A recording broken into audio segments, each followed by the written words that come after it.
The viewing platform hummed with the restless energy of 200 cadets, their appendages, tentacles, and limbs shuffling with barely contained anticipation. I adjusted my sensory organs, focusing through the crystalline barrier that separated us from the training arena below. My name is Vex, and I had spent 3 cycles at the Galactic Military Academy without witnessing anything remotely interesting. Today, however, promised to be different. Attention, all first-year combat assessment candidates. The announcement crackled through the auditorium's translation nodes. You will now observe the final evaluation of your human classmate.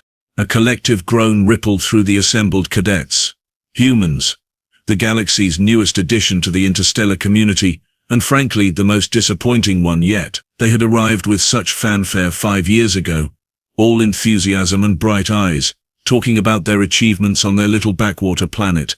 But when measured against actual galactic standards, bottom tier, always.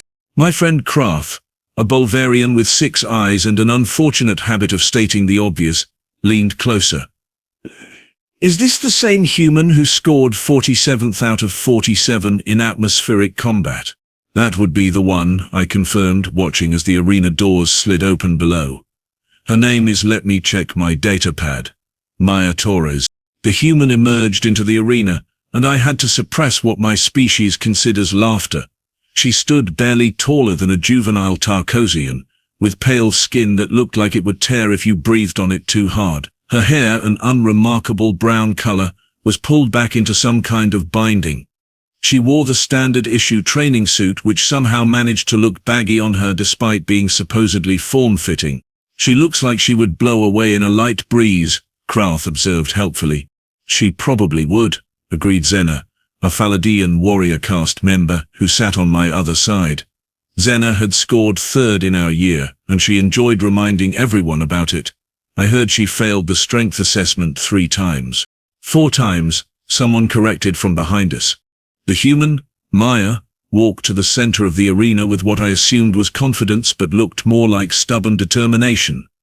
Her jaw was set in a hard line, and her small eyes scanned the assembled crowd above her. If she was intimidated by 200 of the galaxy's finest warriors in training staring down at her, she did not show it. Instructor Kelvoth materialized in the arena through a transport beam. The Gravenar combat master stood 3 times the human's height, his exoskeleton gleaming under the arena lights. He held a datapad in one of his 4 hands. Cadet Torres, his voice boomed, translated instantly into every language present. You stand before us having failed or barely passed every physical evaluation this academy offers. Your tactical scores are average. Your flight simulation results are mediocre. Your combat rankings place you dead last among your peers. Maya said nothing. She simply stood there, hands clasped behind her back, taking the public humiliation without flinching. However, Kelvoth continued, and I detected something in his tone that made my sensory organs perk up. The Academy's charter requires that every cadet be given the opportunity to demonstrate exceptional ability in at least one discipline before final dismissal is considered. This should be entertaining, Krath muttered. The arena floor began to shift, panels sliding away to reveal a raised platform. And on that platform, resting in a cradle of pure energy, sat Mjolnir's Echo. The viewing platform fell silent. Every cadet in the academy knew about Mjolnir's Echo. It was a relic, supposedly a training replica of some ancient human weapon, created thousands of years ago by a civilization that had supposedly visited Earth before disappearing. The hammer had been discovered in an archaeological dig on Epsilon Taurus 7, and it had been brought to the Academy as a curiosity 40 years ago. The challenge was simple: lift it. Dozens of species had tried, Gravenari with their immense strength, Tarkosians with their biomechanical augmentations, Phaladians with their warrior traditions. Even a Colossus-class android had attempted it once. The hammer had not moved. Not even a millimeter. The energy field around it would destabilize the moment anyone made contact with the handle, locking it in place with a gravitational force that defied measurement. You cannot be serious, Xena said, her vocal cords vibrating with disbelief. Kelvoth gestured toward the hammer. Cadet Torres, your evaluation is this. Move the weapon known as Mjolnir's Echo. You have 1 standard hour. The human looked at the hammer, then she looked back at Kelvoth. Just move it. If you can lift it even 1 centimeter from its rest, you will pass this evaluation with the highest marks possible, the instructor said. If you cannot, well, your academic future here will be brief. Maya walked toward the platform. Her steps were measured, calm. When she reached the edge, she stopped and examined the hammer from below. The viewing platform erupted in whispered conversation. This is cruel, Krath said. They are setting her up for ultimate failure. She is human, Xena replied with a dismissive gesture. They are the weakest species to ever join the galactic community. This is mercy, honestly. Better she realizes now that she does not belong here. I said nothing, but I found myself leaning forward. My sensory organs focused entirely on the small figure below. Maya climbed onto the platform. The hammer lay before her, its surface dark and covered in strange markings that seemed to shift when you looked at them too long. The handle was wrapped in some kind of leather, worn smooth by age. The head of the hammer was massive, easily the size of the human's torso, crafted from a metal that analysis had never been able to fully identify. She reached out slowly, her small hand hovering over the handle. Here we go, someone behind me said. The gravity lock will activate the moment she touches it. I heard it once crushed a Tarkozin's hand. Maya's fingers wrapped around the handle. Nothing happened. No energy discharge, no gravitational surge. The hammer simply sat there, and the human held its grip. The viewing platform grew quieter. Maya adjusted her stance, planting her feet shoulder-width apart. She bent her knees slightly. Her other hand joined the first on the handle, and then, with a motion so casual it looked almost lazy, she lifted. The hammer rose. Not a centimeter, not a millimeter. She lifted it completely off its cradle, raising it to chest height as if it weighed nothing at all. That is not possible, Xena whispered. The entire viewing platform had gone absolutely silent. 200 cadets from dozens of species, many of whom had military lineages stretching back thousands of years, sat frozen in disbelief. Maya held the hammer aloft for a moment, then lowered it. She released the handle, and the weapon settled back into its cradle without a sound. The human turned to face Instructor Kelvoth, her expression neutral. Like that? She asked. The instructor's mandibles clicked together in what I had learned was surprise. That will suffice, Cadet Torres. Then Maya did something that made my circulatory fluid run cold. She smiled. Not a friendly smile, not a proud smile. It was the kind of smile a predator gives when it has been playing with its food all along. Good, she said, because I would like to discuss my new training schedule. Turns out I have been holding back. Did not want to make anyone feel bad, you know, but if we are doing demonstrations now, I think it is time we had a conversation about proper challenge courses. She picked up the hammer again, this time with one hand, and rested it casually on her shoulder. I also have some thoughts about the hand-to-hand combat curriculum, she continued, her voice carrying clearly across the silent arena. It is a bit soft, honestly. Where I come from, we start real training at age 6.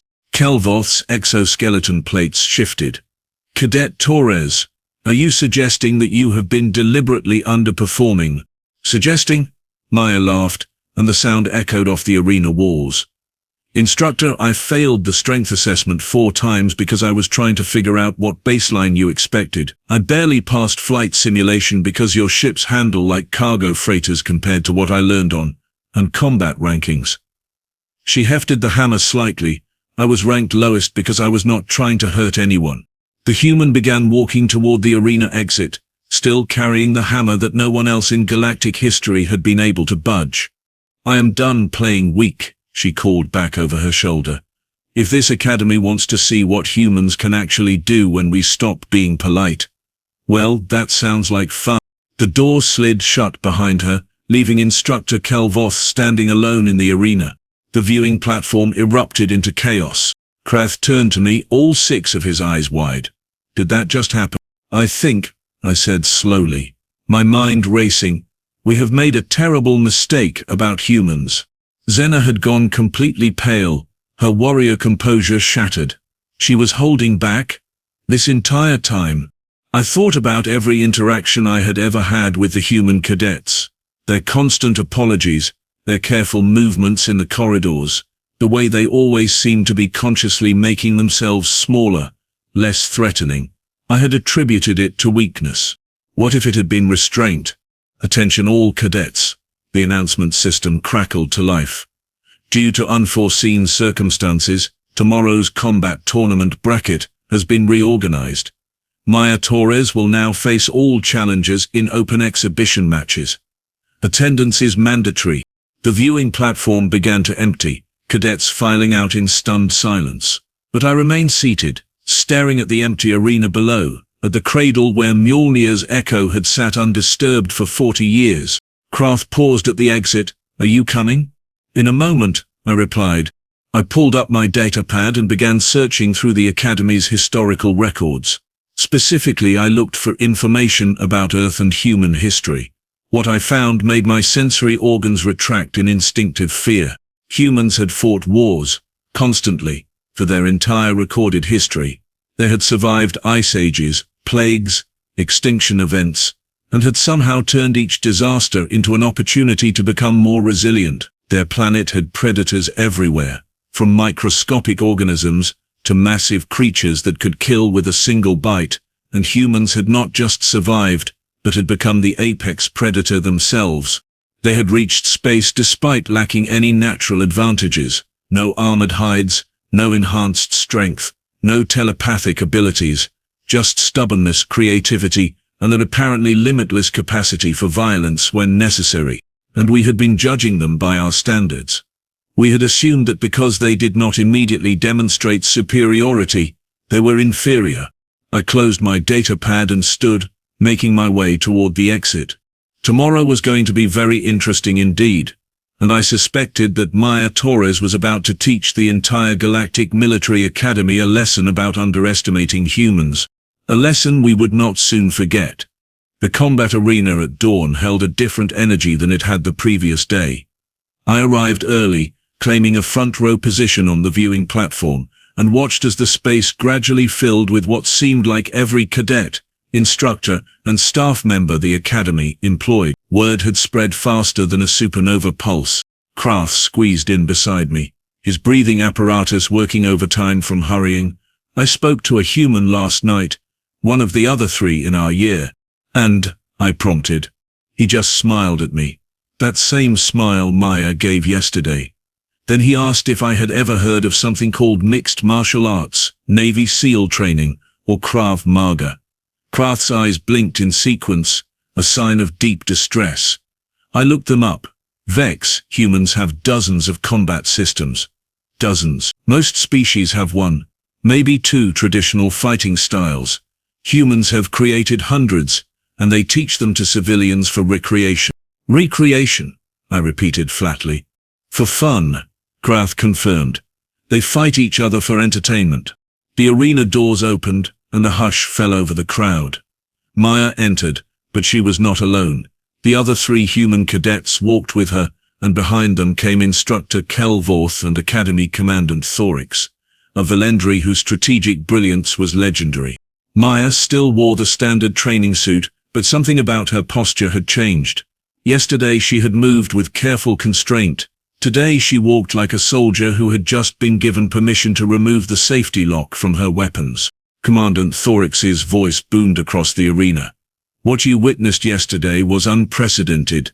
Never in this Academy's 200-year history has anyone moved Mjolnir's echo." After considerable discussion with Cadet Torres and careful review of human physiological and psychological profiles, we have decided to restructure today's evaluation. The Commandant gestured toward Maya. "Cadet Torres has agreed to participate in a demonstration. She will face 3 opponents simultaneously, chosen from our top-ranked combat specialists. The rules are simple, standard combat protocols, no lethal force. Match ends when either Torres or all 3 opponents signal surrender." Xena stood up in the row behind me. "Commandant, I volunteer." "Request noted," Thoris replied. However, the opponents have already been selected. We have chosen 3 instructors, not cadets. The viewing platform erupted in shocked murmurs. Instructors were combat veterans, individuals who had survived actual warfare, not just training simulation. 3 figures emerged from the opposite entrance. Instructor Cal Renex, a Tarkosian heavy assault specialist, whose battle record included 17 commendations. Instructor Silith, a Feladian scout who had personally trained half the Academy's current stealth operatives, and Instructor Drune, a Gravenar tactical fighter, whose reflexes were rumored to be faster than any living beings.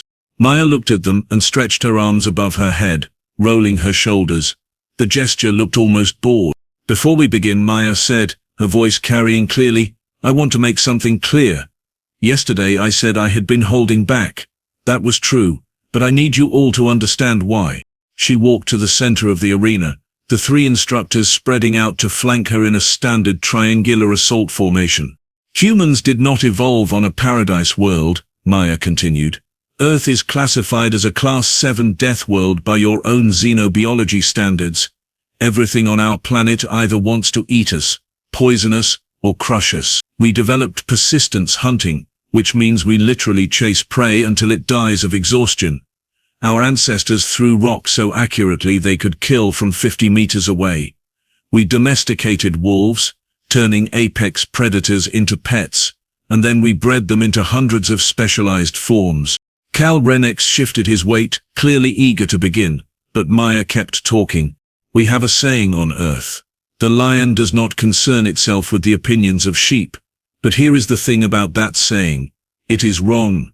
Because on Earth, humans hunted lions to near extinction, and we only stopped because we decided we wanted them to exist. Her smile widened. We are not the lions in that equation. We are what the lions fear. Commandant Thorix raised one appendage. Combatants ready. Begin on my mark. The arena fell silent except for the hum of energy barriers, activating around the combat zone. Mark. Instructor Silith vanished, her stealth technology engaging instantly. Cal Renex charged forward with the force of a planetary bombardment. Drune circled right, his forearms spreading to cut off escape routes. Maya stood perfectly still. Cal Renex reached her first, his massive fist swinging in an arc that would have pulverized a reinforced door. Maya stepped inside his reach, her movement so smooth it looked rehearsed. She grabbed his extended arm with both hands, dropped her weight, and used his own momentum to flip him completely over her shoulder. The Tarkosian hit the arena floor hard enough to crack the surface plating. Silith materialized behind Maya, her electrified baton aimed at the human's spine. But Maya was already moving, somehow sensing the attack she could not possibly see. She spun, caught Silith's wrist, and delivered a strike to the Feladian's throat that sent her stumbling backward, gasping. Drune attacked from above, all 4 arms reaching to grapple. Maya dropped flat, rolled and came up inside his guard. She delivered 3 strikes in rapid succession, elbow to the torso, palm heel to the joint where his second and third arms connected, and a sweep that took his legs out from under him.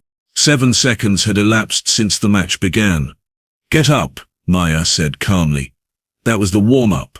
Cal Renex pushed himself to his feet, his expression transformed from confident to wary. Silith deactivated her stealth tech, apparently deciding it provided no advantage. Drune approached more cautiously, all 4 arms raised in a defensive pattern. They attacked together, this time coordinated and professional, and Maya tore through them like they were novices.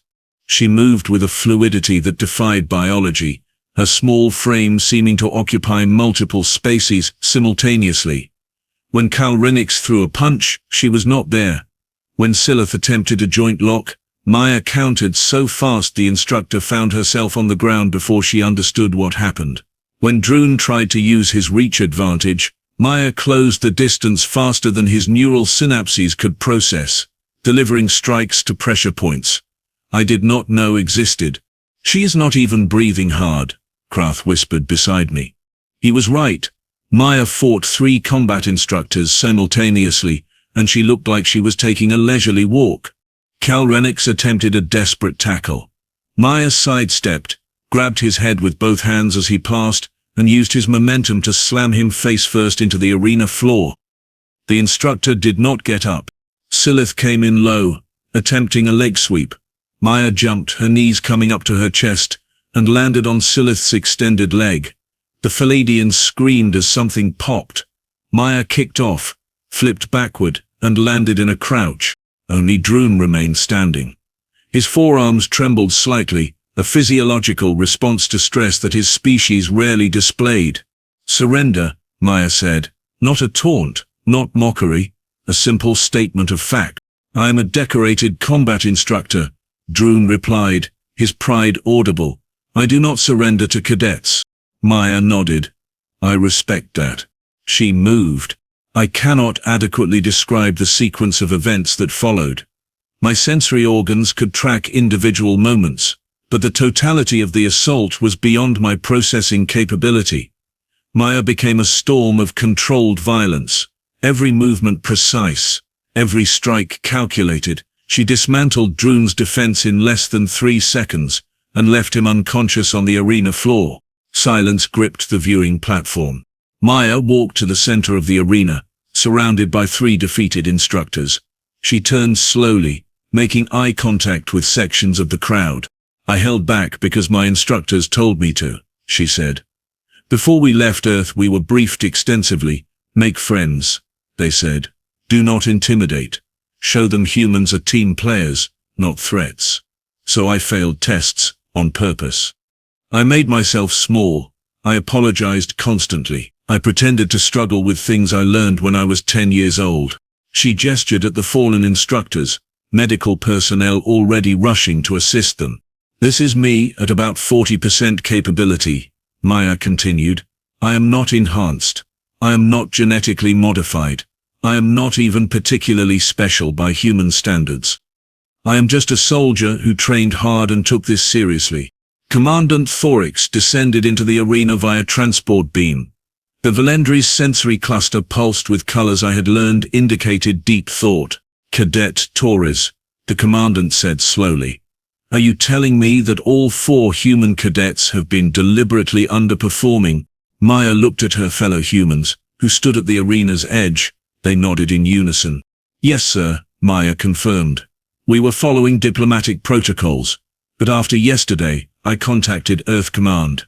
I asked if those protocols still applied. Her smile returned. They said the diplomatic phase is over. Time for the galaxy to see what humanity actually brings to the table." "And what is that?" Torres asked. "Adaptability, sir. Endurance. And a level of aggression that most species reserve for survival situations. We make it our baseline." Maya picked up her discarded water container and took a drink. "Every human child learns about persistence, about never giving up, about fighting when the odds are impossible. We do not have natural armor or enhanced strength or telepathic abilities, so we developed something better. We developed the absolute refusal to quit." The commandant was silent for a long moment. Then, "Your training restrictions are officially lifted, Cadet Torres. All 4 human cadets will be reassessed immediately and placed in advanced combat programs." "Thank you, sir," Maya replied. "Permission to speak freely." "Granted." "The galaxy is about to discover something important about humans," Maya said, her voice carrying to every corner of the arena. "We are very good at making friends. We are loyal, creative, and we genuinely want to cooperate with other species, but we are also the product of 4 billion years of evolution on a planet that tried very, very hard to kill us. We survived by being tougher, meaner, and more stubborn than anything else in our environment." She looked directly up at the viewing platform, her eyes seeming to find mine across the distance. "We are happy to be the underdogs," Maya said. "We are comfortable with everyone underestimating us. Because when things get serious, when actual danger appears, you are going to be very glad humans are on your side." Medical teams escorted the defeated instructors from the arena. Kal Renex managed a gesture of respect toward Maya as he passed. His earlier arrogance completely vanished. The viewing platform began to empty, cadets filing out in contemplative silence. This time, it was not shock. It was recalculation. Every cadet who had dismissed the humans, myself included, was now re-evaluating everything we thought we knew. Kraft turned to me. "What do we do?" "We learn," I replied simply. "And we hope we never have to face humans as enemies instead of allies." Xena appeared beside us, her warrior composure restored but transformed into something resembling respect. "I was wrong about them." "We all were," I said. Down in the arena, Maya was talking with Commandant Torres, the conversation animated but clearly professional. The other human cadets joined them, and I noticed something I had missed before. They moved with identical confidence now, the careful restraint completely gone. I pulled up my datapad and navigated to the Academy's combat rankings. As I watched, Maya Torres's name began climbing the list. Automated systems recalculating her scores based on the demonstration. She passed my ranking, passed Xena's, passed every cadet in our year. When the recalculation finished, Maya Torres held the #1 combat ranking in the entire Academy. And based on what I had witnessed, she deserved it. "Come on," I said to Kraft and Xena. "If we are going to be training alongside humans now, we need to get much, much better." As we left the viewing platform, I glanced back one final time. Maya stood alone in the center of the arena, and for just a moment I saw something in her posture that made everything click into place. She looked relieved. Humans had not been hiding their abilities out of deception or strategy. They had been holding back because they were genuinely trying not to scare us. They had been attempting to integrate peacefully, to be accepted as equals without having to prove they were superior. But the galaxy had judged them weak, had ranked them lowest, had made the mistake of equating restraint with inability. Now we knew better, and I suspected that knowledge would change everything about how the galactic community viewed humanity, not as the newest members to be tolerated, not as the weakest species to be protected, but as the allies you desperately wanted on your side when things went wrong. Because when humans decided to stop holding back, when they removed the limiters they placed on themselves for everyone else's comfort, they became something the galaxy had never truly encountered before. They became themselves. And that, I was learning, was the most terrifying thing of all.